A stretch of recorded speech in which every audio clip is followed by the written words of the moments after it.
I met Erika for the first time at this office, Turning Point USA office. So we met at the office opening, the Turning Point headquarters office opening, the first one, August 2018, and I had no idea what to expect because I was coming into the office from the standpoint of they were potentially going to hire me. And I knew of Erika, I saw Erika, and we had a very brief meeting at the office, and then I had my first conversation with Erika. He'll tell it differently, so I'll tell you from my side. I was in the Hamptons. I get a random DM on my phone. I have zero service when I'm out there, and all of a sudden this DM flashes up and it's like, Charlie Kirk DM'd you. Because it's so Charlie. August 31st, 2018. Hey, shoot me a text at, and gave me his number. I didn't respond for a few days. I Instagram messaged her and said I urgently needed to meet with her, and she said why. And it was partially a job interview and also partially something else. So when I eventually messaged him back via text, I was like, hey, nice to officially meet you again. What did you want to talk about? Because it was so just random. And he was like, hey, I'm coming into town, into New York City. Let's meet at Bill's Burgers. Mind you, I've lived in Manhattan now for about 5 years. I've never eaten at Bill's Burgers before, so that I guess was a sign like, let's take an adventure tonight for dinner and go find Bill's Burgers and meet your future husband that you have no idea is about to be your future husband.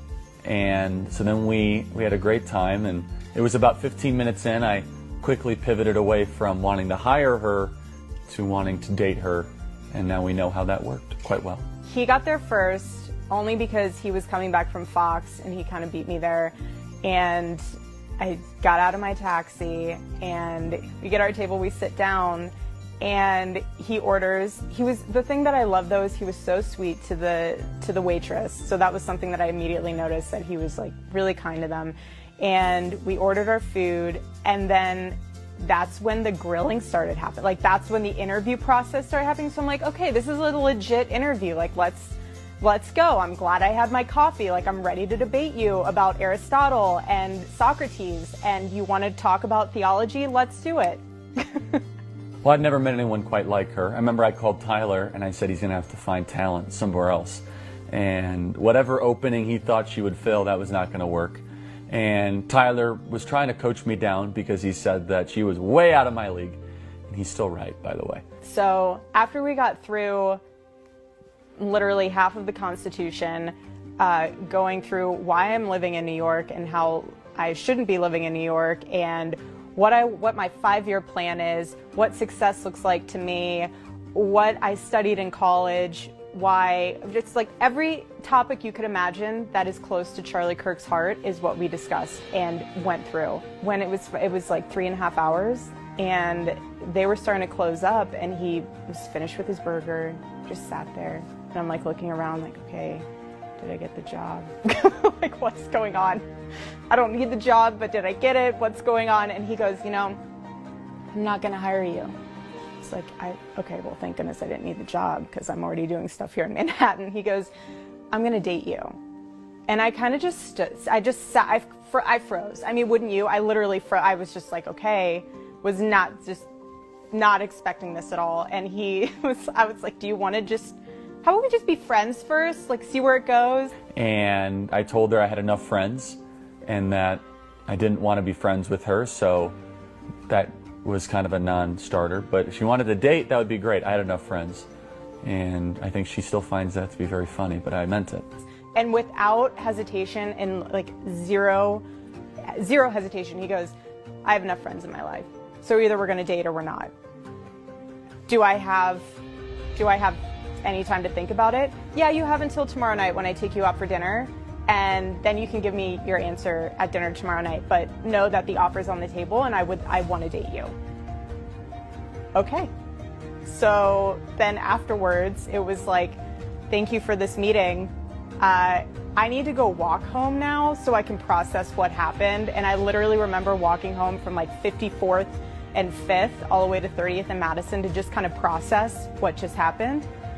And I remember calling my mom. I was like, hey, she's like, hey, how are you? What's going on? How did it go? And I was like, well, I didn't get the job. She's like, oh, that's okay. I was like, but I got a boyfriend. And she's like, oh, that's nice. The first date ended, if I remember correctly, just telling her I needed to see her again very soon, I believe Saturday. And then I guess our second date was a basketball date. And then that was a very fun night, a long night. And then I said, hey, do you want to go to Hawaii tomorrow? And because I was going anyway. And she said, sure.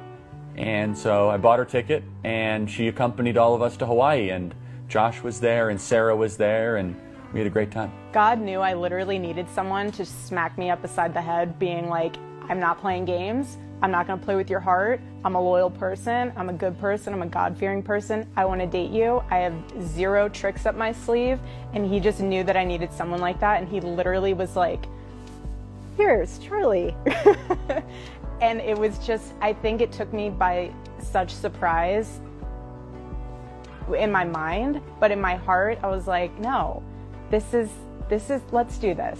What was it like dating Erika? Very fun. I mean, she's incredibly loyal, a great sport about traveling and about always having my back. You know, for those people that know me, I sit around most times and don't do much and adverse to traveling, very shy, trying to find my purpose in life. So she was obviously very helpful at fixing all those things. I truly feel as if every piece of my life prepared me to date him.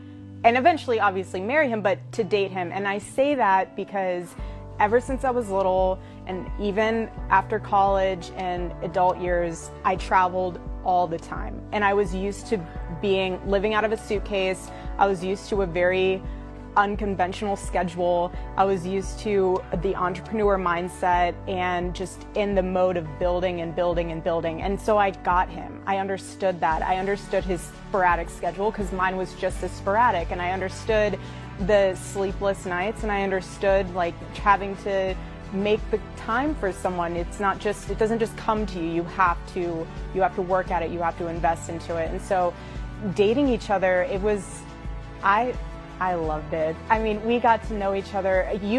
I tell you what, you learn something about someone a lot more quickly by traveling with them than you do just seeing them on a weekend for just a getaway. When you travel with someone and you have to go through TSA and you have to go through all the different airports and you have to deal with hotel rooms not being ready and car rentals not working out and missing your flight and every logistic you can imagine because you see every flavor of someone's humanity. And we just, God literally made us for each other. She was always such a great sport with all the chaos that is my life, and Turning Point USA, and my biggest fan and my biggest cheerleader, and always being just so full of grace and wanted to see me succeed.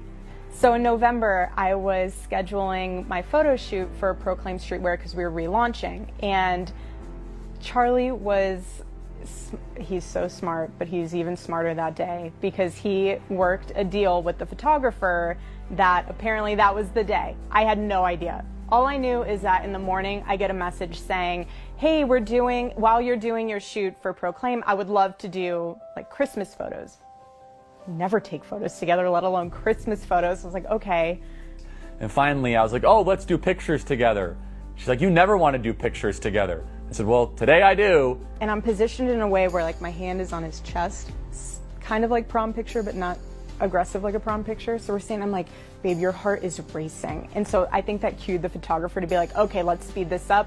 I stood over there, he was standing there. No idea that when I turned around that he was already on one knee. I turned back around, I see him there, I froze, I just lost it. He was crying, I was crying.